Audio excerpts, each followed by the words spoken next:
Halo, Assalamualaikum warahmatullahi wabarakatuh. Pada video kali ini teman-teman kita akan membahas tentang 8 faktor penyebab berat badan naik turun dengan cepat. Teman-teman mengatur dan menjaga berat badan supaya ideal ya. Ini merupakan idaman bagi setiap orang karena bisa menarik penampilannya ya. Penampilan bisa berubah, kemudian juga membuat tubuh kita lebih sehat, lebih bugar, lebih segar ya. Jadi supaya lebih baik dari sebelumnya. Secara teori ya, kalau cuman pemikiran ini memang mudah, tetapi saat menjalankannya itu bukanlah hal yang mudah. Apalagi saat teman-teman melakukan penurunan berat badan ya. Ini ada saatnya dimana teman-teman tubuhnya itu fluktuasi ya, naik turun. Nah, jadi saat tubuh teman-teman naik turun, ini kira-kira normal atau tidak? Simak video ini sampai habis ya, ditonton sampai habis. Kalau seandainya teman-teman memiliki kebiasaan menimbang berat badan ya pada pagi hari, misalkan ya, hari ini ditimbang berat badannya 65,2 kilo misalkan. Yang kemarin itu berat badannya 65,3 kilo ataupun 0,4 kilo ya. Tiap hari itu berubah. Ada fluktuasinya, ada naik, ada turun, ada naik, ada turun. Nah, ini kalau memang teman-teman memiliki kebiasaan menimbang berat badan setiap hari. Nah, pasti teman-teman langsung tahu, oh berat badan saya hari ini turun nih. Oh, berat badan saya kok naik ya, padahal saya nggak ngapa-ngapain, makan sudah kayak biasa. Misalkan teman-teman makan sebelum tidur ya, makannya agak banyak dari biasanya ya. Setelah ditimbang itu berat badannya naik.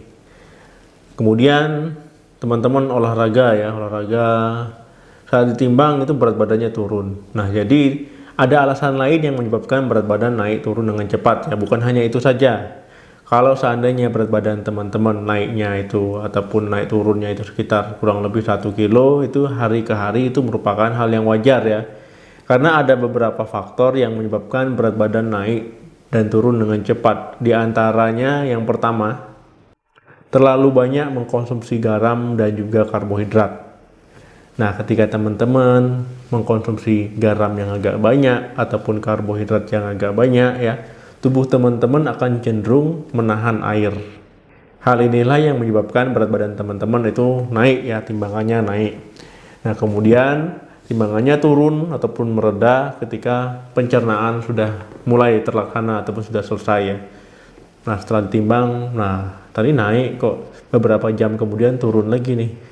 Contoh makanannya misalkan teman-teman makan roti ya, kue manis ya, ataupun karbohidrat yang lain, pasta, mie misalkan ya. Setelah teman-teman makan itu berat badannya naik. Nah, ini bukan karena lemak teman-teman bertambah, tetapi karena jumlah cairan yang ada di tubuh teman-teman itu yang bertambah. Karena tubuh teman-teman menahan air ya. Jadi berat badan bertambah itu karena jumlah air yang di dalam tubuh teman-teman itu lebih banyak. Yang kedua, berat dari makanan yang teman-teman makan. Nah, jadi setiap makanan itu ada beratnya. Ada beratnya masing-masing ya. Bukan kalori yang kita omongin ya, tapi berat makanan.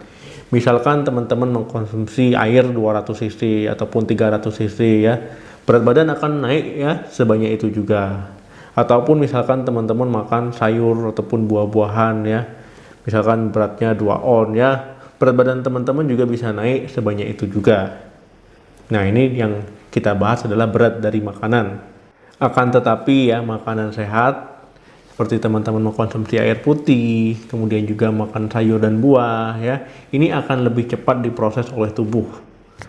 Nah, kalau seandainya cepat diproses oleh tubuh ya, fluktuasi ataupun kenaikan berat badan yang naik turun ini itu jarang terjadi. Tetapi kalau teman-teman makannya itu tinggi karbohidrat, tinggi lemak ya, banyak kandungan lemaknya ya, tinggi kandungan garamnya, ini akan lama diolah oleh tubuh kita, lebih lama diproses. Jadi berat badan bisa tertahan ya. Jadi untuk dikeluarkan menjadi kotoran itu akan lama. Yang ketiga, berat dari proses mencerna makanan.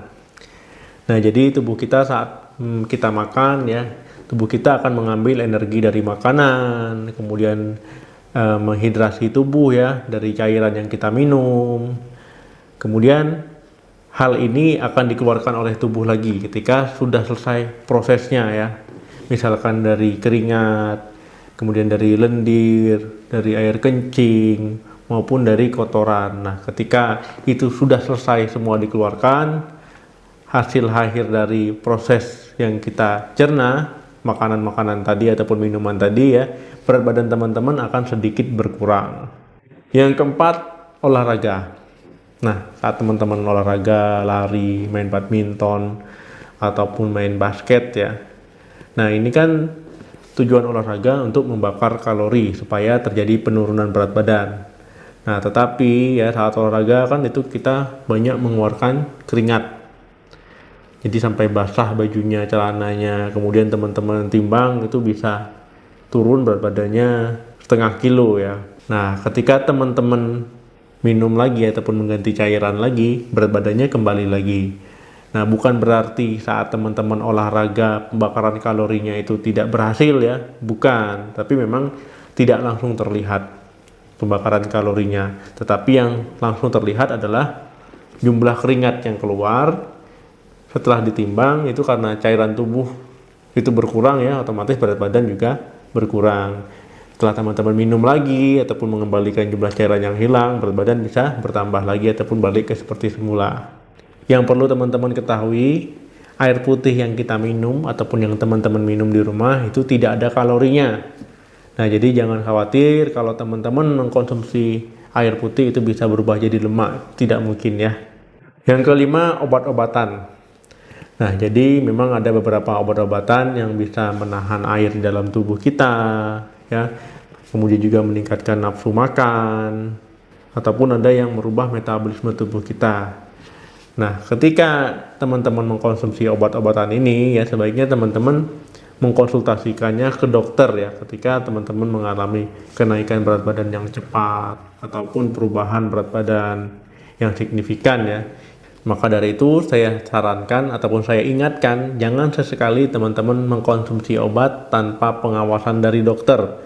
Mengkonsumsi obat hanya karena beli sendiri di apotik atau hanya karena saran dari tetangga kanan kiri ataupun saudara ya. Jadi jangan jadi dokter dadakan, ini berbahaya sekali karena obat itu ada efek sampingnya. Yang keenam itu siklus menstruasi. Nah, ini menstruasi ini khususnya pada wanita ya, nggak mungkin laki-laki. Jadi mungkin teman-teman akan menyadari saat menstruasi ya, ini tubuh akan menahan air. Nah, jadi saat hari pertama menstruasi bisa saja berat badannya naik ya.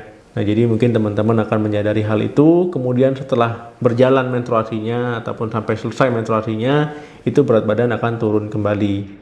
Tetapi kenaikan dan penurunan berat badannya itu sedikit ya, tidak banyak, tidak 1 kilo, 2 kilo ya, itu paling sedikit, paling beberapa ons gitu ya. Yang ketujuh, mengkonsumsi alkohol.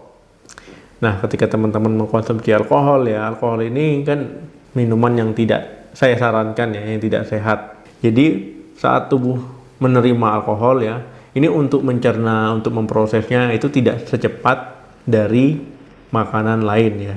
Jadi lagi-lagi ya akan tertahan di tubuh lebih lama. Apalagi alkohol ini bisa memperlambat pencernaan makanan lain di dalam tubuh kita.